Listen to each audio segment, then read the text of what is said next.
Mikononi mwangu nalo gazeti Mwananchi lenye habari iliyopewa kipaumbele ni maswali tata, mkutano uliomng'oa Lipumba, ni mchakato wa uchaguzi wa mwenyekiti wa CUF na viongozi wengine, sintofahamu ibuka utekelezaji wa maelekezo ya ofisi ya msajili wa vyama vya siasa, yenyewe yajibu undani wa taarifa hii katika ukurasa wa 4, nukuu ikisema kisheria si lazima ofisi ya msajili ihudhurie, lakini taarifa za mkutano walitoa. Taarifa yao ilikuwa ya ghafla na nilikuwa Dodoma, ndio maana sikuhudhuria. Ni Sisti Nyahoza, msajili msaidizi wa vyama vya siasa. Undani wa taarifa hii katika ukurasa wa 4. Mchuano wa Jamhuri Lissu kuongezwa kwa ushahidi mpya, habari imeandikwa kwenye ukurasa wa 5 wa gazeti hili.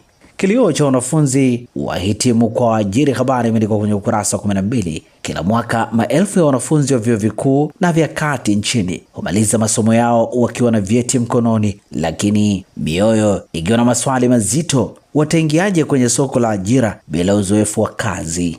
Mahojiano maalum, teknolojia sasa kubaini vigogo wa dawa za kulevya, habari imeandikwa kwenye ukurasa wa 3 wa gazeti hili. Mapito ya Zuena dereva wa bajaji habari imeandikwa kwenye ukurasa wa 16.